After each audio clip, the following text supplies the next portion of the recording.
Hi, everybody. So this is really exciting. We are here to rank all 12 episodes of season 10 of Doctor Who, and my friend Jonathan is here to do this ranking with me. Want to say hi?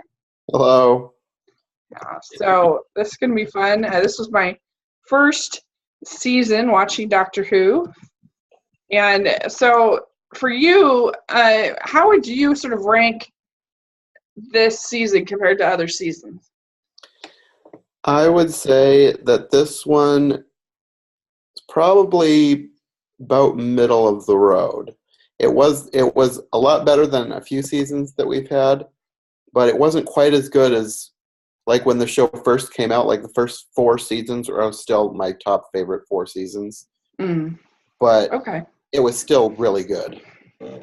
Yeah, that seems like the general consensus that it was solid, it's enjoyable, but not one of the best from Yeah. what I've read from people. So we are not including the Christmas special in this ranking.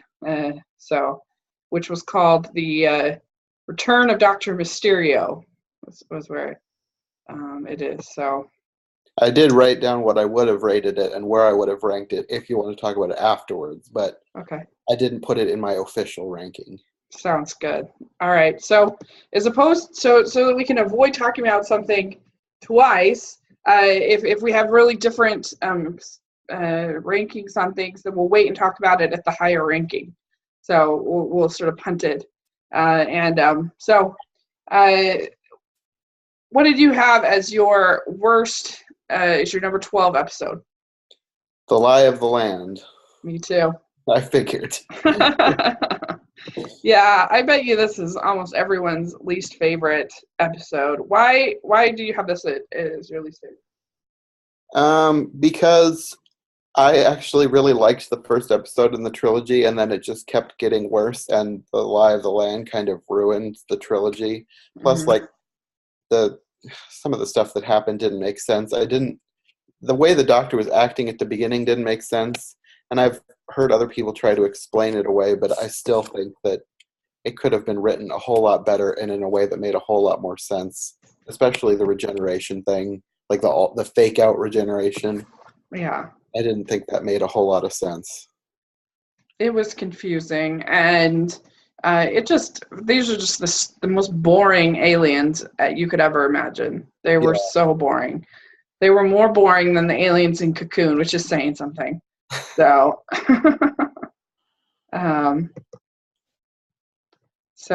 yeah, I agree. It was just disappointing because I wasn't that in love with Extremis, but as you were, but at least did something and had some interesting things, and this was just kind of boring, I thought. Yeah. Yeah, agreed. I don't know if you re-ranked any of your star ratings. I went back, found out what all I had ranked them originally, and then some of them I re-ranked. So this one I had originally given 5 stars because I thought it was very average. But on reflection, I think because of the fact that it brought down the first 2 episodes with such a disappointing ending, I lowered it to 4 stars.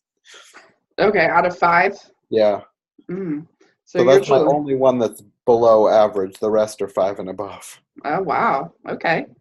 Yeah, I think I probably gave it, I don't know what I gave it, probably 5 is my guess, but yeah, I didn't look back at that. I was just kind of going off of my memories of what I felt about it. And okay, so what's your number 11? Smile. I have that at 8, so we'll talk about that in a second. My number 11 is the pyramid at the end of the world. That one I have at number 9. Ah, okay. So what's your number 10? Oxygen. Oh, wow. I have that a lot higher. I have that at 4. Okay. So I do it higher. I think I did it lower because it was very forgettable. Like, I couldn't hardly remember anything that happened in it. I don't know. It wasn't as memorable for me. So yeah, that's fair. Okay, so what is your number 9? That one's the pyramid at the end of the world. Okay, so let's talk about that. Um, That one probably would have been lower, except I really liked the one doctor, the researcher, and I think she kind of oh saved yeah, she was it good. for me. So I liked it a lot better than I could have, because it could have been as bad as Lie of the Land, but there was enough stuff in it that made it a little better for me. Yeah, she was good. That's true. I forgot about her. But yeah, it was just kind of forgettable. It's kind of like you with Oxygen. That it just I don't know, just that whole trilogy. The trilogy is in my bottom 3 because I just didn't think they were that good. But I did like she was probably the highlight of all 3 Hmm. all 3 episodes to me of those 3. So yeah. Anyway, so I have it at 11. You have it at 9. Yeah, What did you have at 10? Oxygen. Oxygen, okay. Yeah, so I have Extremis at 10. Yeah, that one's at 7 for me. Okay. So what do you have at number 8? This one I'm sure we'll disagree on too, and it's not because I don't like it, but I put Thin Ice at number 8. Wow. See, But I have like I said, I liked most of the episodes, so the fact that it's at number 8 isn't anything against it. I really liked it. It's just I liked other ones more. yeah, interesting. Okay. Yeah, I have that at number 1. So Oh, that was my really? favorite. Wow. Yeah. Okay. So we'll talk about that in a sec. That's really interesting. Okay, number 8 for me is Smile. So let's talk about that. Okay. I was pretty critical of this when it first came out. I felt like the whole emoji thing is just sort of a gimmick to sort of apply to modern viewers, and Yeah. but in retrospect, like now that I've seen more episodes, I appreciate the I appreciate the look of it. I appreciate the design of it. It is pretty scary. Like they're willing to like just kill a whole lot of people and turn them Yeah. into mulch. Like that's pretty scary. So in the end, I guess I was a little bit nicer to it than I was when I first saw it. Yeah, I don't think my feelings changed any because I had it rated at 5 stars and I kept it at 5 stars. I thought it was just a very average episode. It was kind of similar to things that we'd seen before. Mm. I liked the design of it. The design was great, like the buildings, the setting, the field. I really liked how the episode looked. It was just the rest of it was just too average for me to really care about a whole lot. Mm. Yeah. Yeah, I mean, I don't, since this is my first season, I don't have that problem of being like, this is just a repeat of stuff we've ever seen before, Hmm. so that probably helps me a little bit with some of these episodes.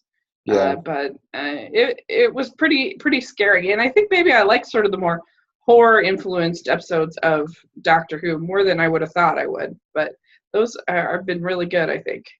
Okay.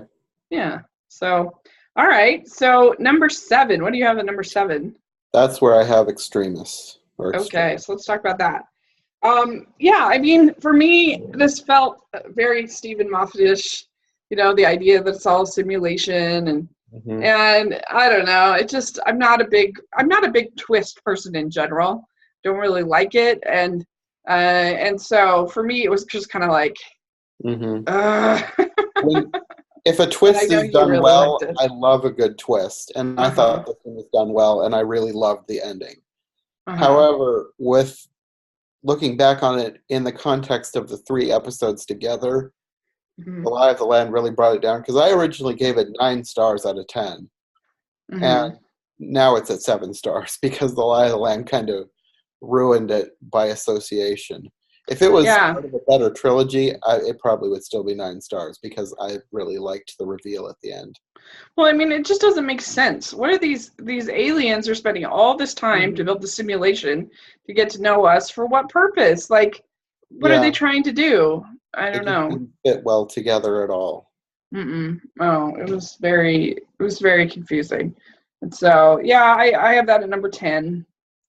Um, my number 7 is The Empress of Mars. Now that one I have at number 4. Oh, interesting. Okay. And then like numbers, like number 8, Thin Ice, through number 4, Empress of Mars, are really all kind of interchangeable because I originally had them all at 8 stars. I think I bumped a few down to 7, but they were all a lot better than average for me, and I had a really hard time picking out which one was going to go into which slot because I had the first few that were the best episodes, I thought, and then just a few at the end or beginning that I thought were not very good.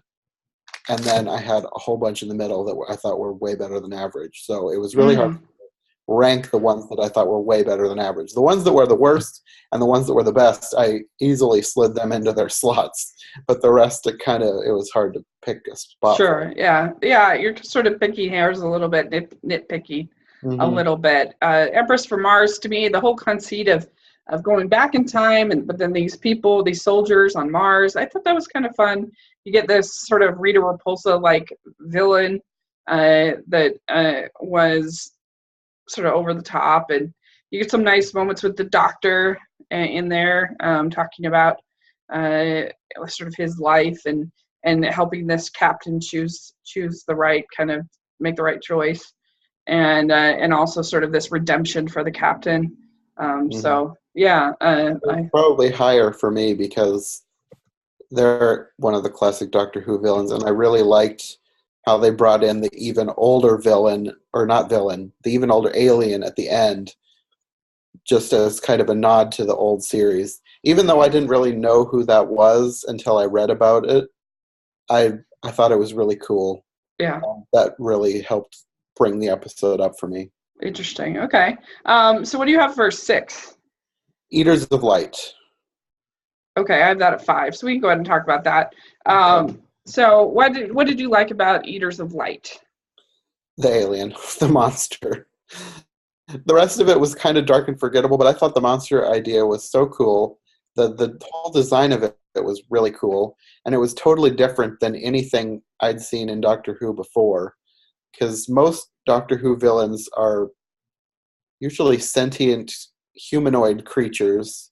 You don't get very many that are sort of animal-like, and this was just such a cool design, and I don't know, it just made the whole thing better for me. Without the creature, it probably would be a lot lower because a lot of it was kind of dark and forgettable because they were underground so long and there was a lot of dialogue. But I don't know, I loved the alien. So yeah, I gave it 8 stars, but I put it down to 7 because I was probably just giving it 8 stars because I love the alien so much. Yeah. So, yeah, the alien was really good, and also the sort of battle between the soldiers and the Doctor who was going to enter the portal, and sort of that was interesting and good, and also there's almost this theme of sort of forgiveness between these two groups of people, and the Doctor playing this sort of peacekeeper. And I know you didn't like him, but I liked Nardole in this episode too. I thought it was funny. I know you thought he was annoying, but I thought he was funny. I can't even remember in this one. Was he particularly annoying for me? I can't even remember.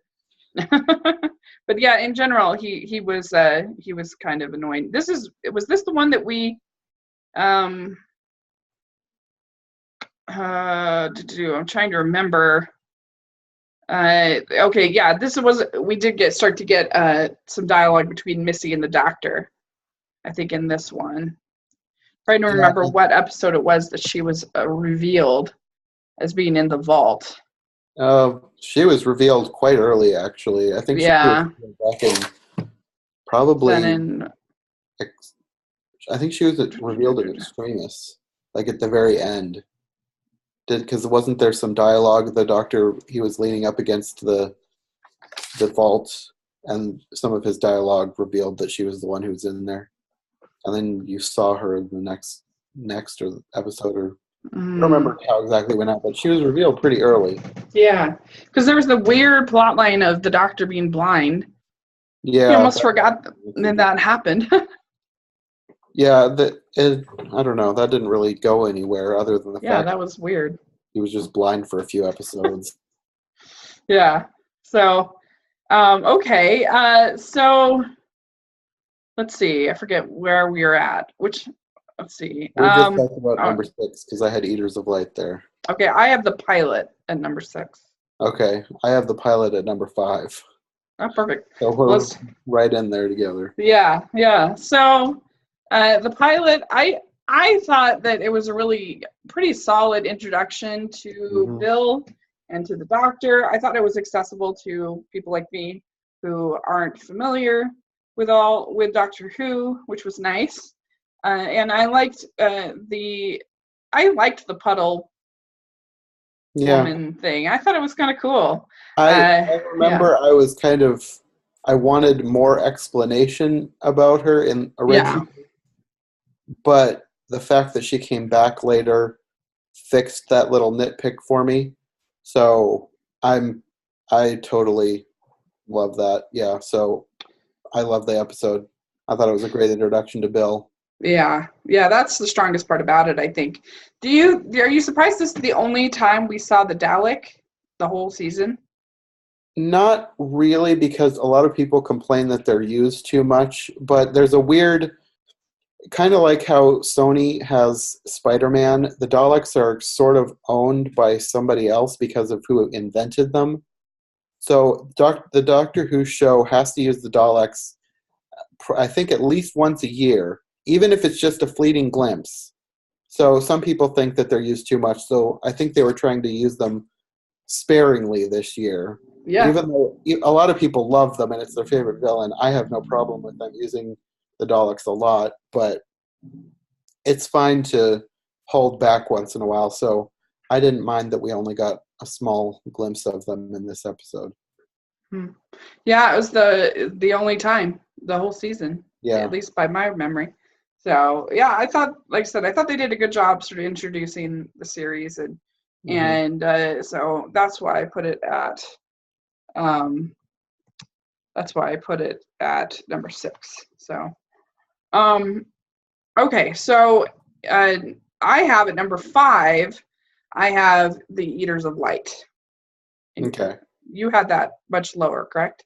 No, we had just transposed them. I had that at number 6. Oh, okay, okay, good, good, okay. What did you like about this one?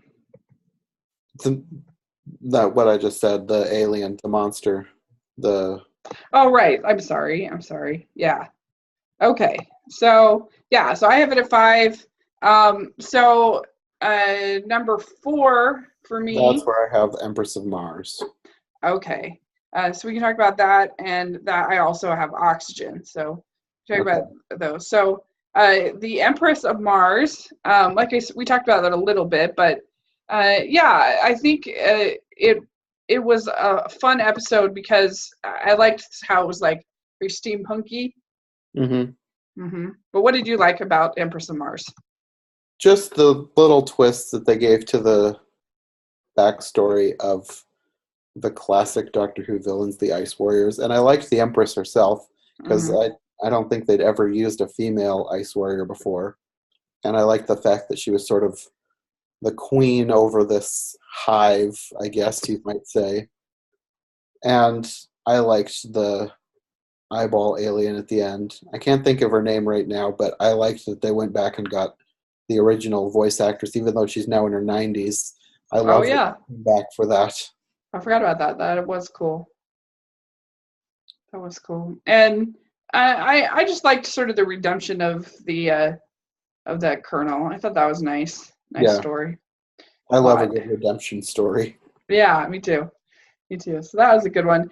So Oxygen for me, it does feel maybe a little bit forgettable, but I thought that it created a really good atmosphere.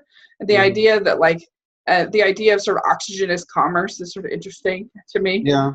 and it just kept building up tension. And I thought that there were it was even though you knew that maybe it wasn't real, that Bill really wasn't dead and things, but it felt pretty tense. I thought they did a good job. Hmm. That I guess I like these sort of more horror kind of influenced episodes. I think part of my problem is why I rated it so much lower. Like I had it at number 10. I think part of my problem is it was too similar to things I'd seen before that had been done way better. Because there's a two-parter episode, like 2 episodes that go together in the second season. I can't remember what the one is called, but there's one of them is called the Satan Pit, and it's like really creepy. It's like it's probably the creepiest episode of Doctor Who that they've ever done, but it's so well done. And it felt too similar to that. Just the atmosphere, and I don't know. I mean, it was good, but it was too similar to things I'd already seen that I felt were done better. That makes sense. Yeah, and it was sort of an interesting. It's sort of like the Extremis, because it was sort of an interesting twist having the Doctor go blind, but then it didn't kind of end all that well. It was just kind of blah. Anticlimactic, I thought. Yeah, kind of. But for that episode, it was pretty chilling. And you've got there's these different groups that are sort of panicking and freaking out, and this control of this ship. I just liked the way it sort of built tension and was sort of exciting and whatever. So that's why I had it pretty high in my had it at 4. What did you have it for? That was where I had Empress of Mars. Ah, okay, right. Sorry. Okay, so number 3. What do you have at 3? I have Knock Knock at number 3. I have it at 2. So let's talk about it. There are a lot of things I think that make this one work so well. I think the idea of sort of it's just a creepy haunted house story, which is a lot of fun, and the idea of this wood. The wood taking over this woman and these bugs, and it was just really creepy and fun. And I really liked having I forget his name, David Boucher. Yeah, because I love him as Poirot, and so that was fun to see him like in something different and something that was creepy and weird and he did such a great job in that episode. He really made that episode, I think. Mm-hmm. As the landlord, yeah, and the way it used music was also sort of creepy and weird, and you sort of created atmosphere, and it was just one of those sort of standalone episodes that you don't need to have seen anything else. Like if I was going to recommend an episode from the season, this is probably the one I would recommend because. To somebody, because you really don't need to have seen any of the other episodes from the season. You don't need to just sort of a pocket standalone story.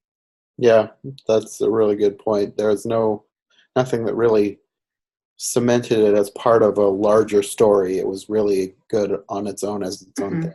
Yeah, and it was interesting to sort of see. There was some fun moments too. It wasn't just scary, but like I liked even just the start with them using the TARDIS to help her move, Yeah, like that was great. Was kind of fun. Yeah, I'd forgotten about that. That was a great part. And the Doctor helping her move. I really like the relationship, I think, between Bill and the Doctor this season. I have nothing else to compare it to, but I thought they had a really sweet little friendship. I think that's probably. I have a feeling that maybe one of the reasons why they made her gay, because so many people complain that the Doctor and his companion fall in love, because that has happened quite a few times. So I think that may be why they did that, so they could just take that element out completely. There's no chance of that happening. Because it did get a little repetitive having there be like a love triangle between the Doctor, the companion, and somebody back home. Which it was never done in a way that was like necessarily bad, but it just seemed to happen too much. Even like there was one time at least where it was sort of one-sided, where the companion was in love with the Doctor, but the Doctor was in love with the companion. I don't know. It just kind of got a little old for some people, and there was a lot of complaints about it.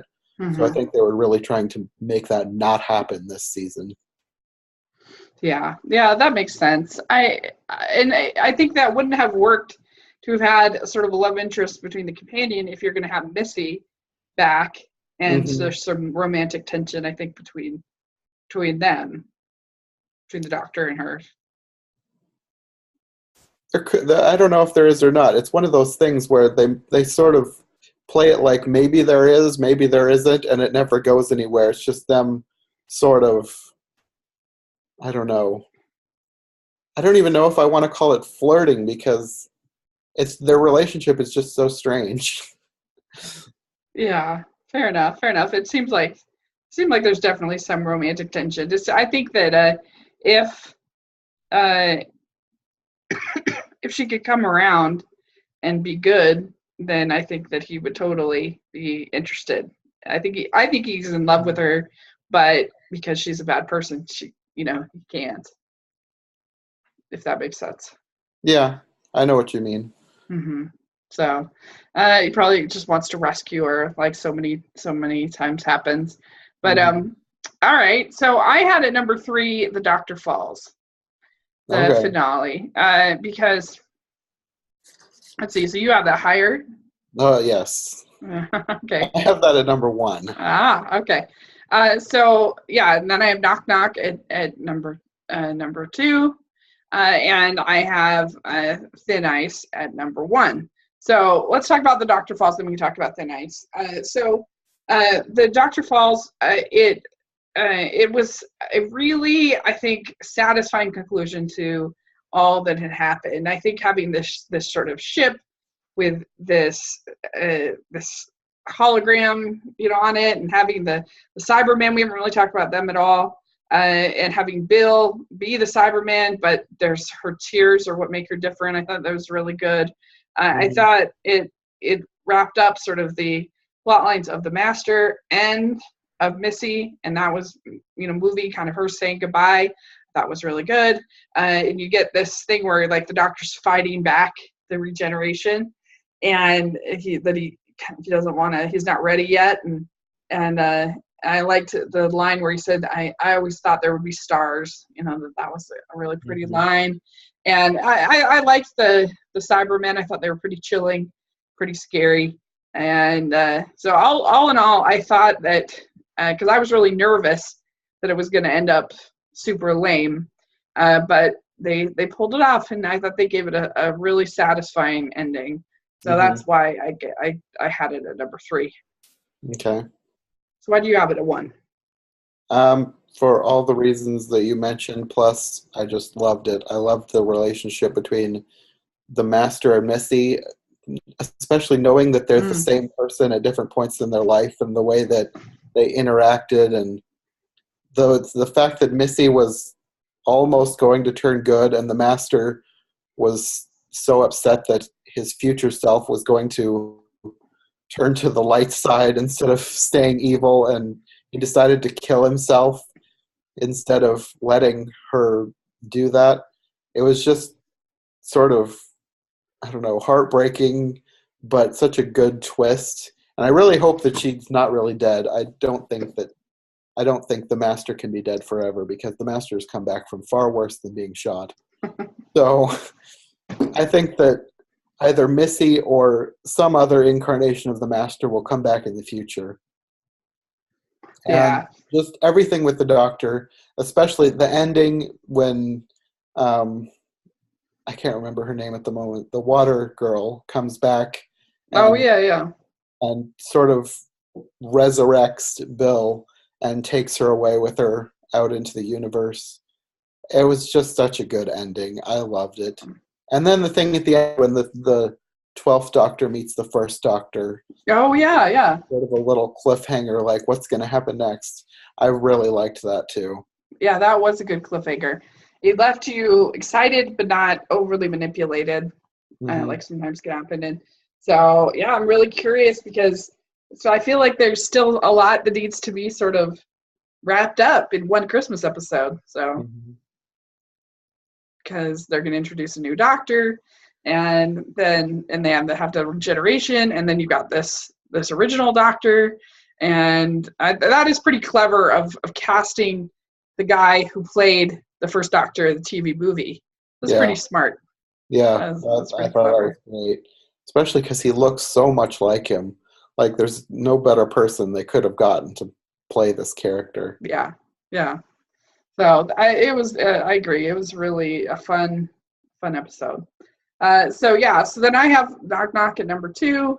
You had which one at number 2? I have World Enough and Time at number 2. Oh, okay. Let's see, I have that at 9. Let me remember. World Enough. Why did you have it at 2? What did you like, especially about this one? Probably because they got something past me without me figuring out the end. Because I had no idea that Razor was the master until he started talking to Misty, and I was like, wait a second. Is that who I think it is? And then it was just sort of mind-blowing that this guy has been in the episode this whole time. John Sim was here playing the master, pretending to be somebody else. I thought it was just so clever that they did that, and they had on... Oh, this is one where we get introduced to the Cybermen for the first time, correct? Yeah, that's the same one. Okay. So, I mean, I liked everything with the Cybermen too, but I think all the stuff with Bill and Razor and the Master, that's what made it so good for me. It wasn't anything to do with the Cybermen. Because the Cybermen were just, they're a good villain, but they aren't as good as the Master. And I really liked how they incorporated John Sim's Master and tricked me into not realizing that it was him the whole time. Because they did such a good job, and he did such a good job playing this weird character as a disguise. I just really liked it. See, I think that would have been a lot more impactful to me if this wasn't my first season. Yes, probably. I had no idea who that is. I have no idea. So that's why I have it at 9. But I thought the Cybermen were really cool. I liked the way that they looked, and everyone's walking around with this weird kind of weird blue IVs, and I thought it had a creepy atmosphere, and I like sort of when you get that kind of atmosphere. It helps you get immersed in the story.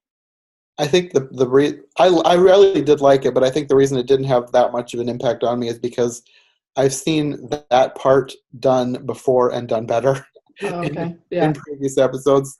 Ironically, the previous episodes were also written by Stephen Moffat, so it's like I feel like he could have figured out a way to do them different enough from these other creatures that he'd done before. I don't know. It was fine. I liked them. They were fine. If without the Master, I don't think I would have liked the episode as much, but because the Master was there the whole time in disguise, and the reveal at the end, it made the episode something a lot better for me. Interesting. Okay, cool.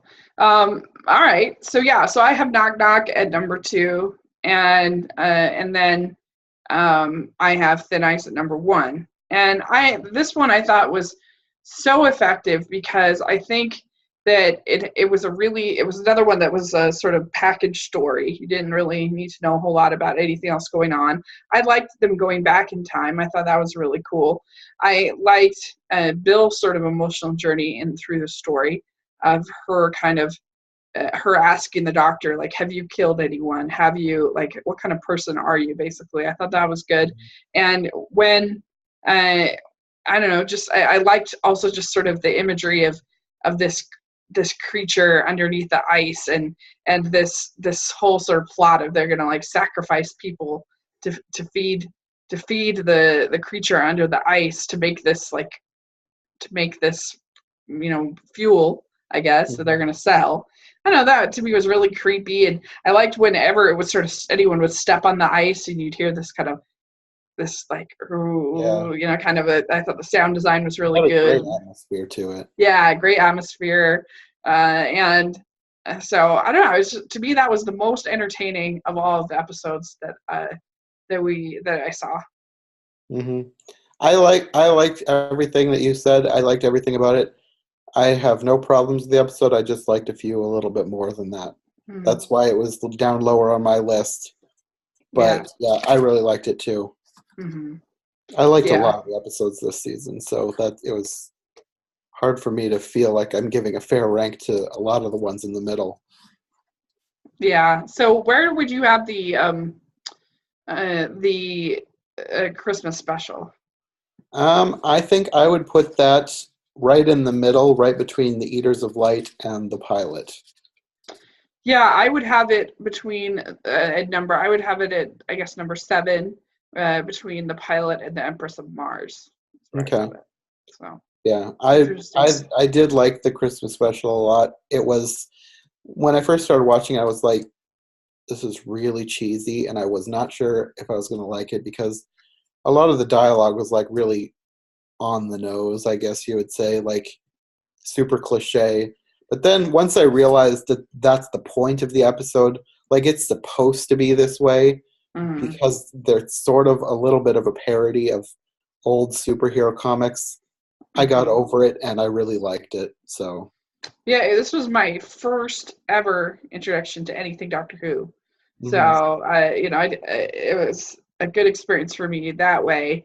I think it is an episode that you don't need any sort of back knowledge on Doctor Who to enjoy, and I think it was a really good episode to start on because at least I have the background of superheroes, so something I could kind of understand, Yeah, and and you get introduced to the TARDIS and other things, so it was a good experience for me in that regard. yeah. So, all right, you want to go over let's go over our individual lists. We should have made like a combined list or something.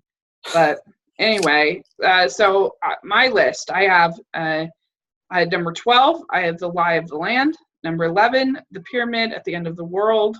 Number 10, Extremis. Number 9, World Enough and Time. Number 8, I have Smile. Number 7, I have The Empress of Mars. Number 6, I have The Pilot. Number 5, I have The Eaters of Light. Number 4, I have Oxygen. Number 3, I have The Doctor Falls. Number 2 is Knock Knock. And number 1 is Thin Ice. Okay. So for mine, number 12, The Lie of the Land. I think that the only one that we completely agreed on where the placing was. I think it might have been. There were a bunch that we had just flipped. We had a bunch really close, but none Yeah. spot on, so that was the only one. Yeah. Then number 11, I have Smile. Number 10, Oxygen. Number 9, The Pyramid at the End of the World. Number 8, Thin Ice. Number 7, Extremis. Number 6, The Eaters of Light.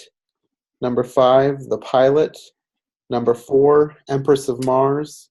Number 3, Knock Knock. Number 2, World Enough and Time. And number 1, The Doctor Falls. Nice. All right, cool. Well, if you're watching this video, if you want to give us your ranking of the episodes, put it in the comment section. We'd love to hear what you think and what were some favorites or not as well liked.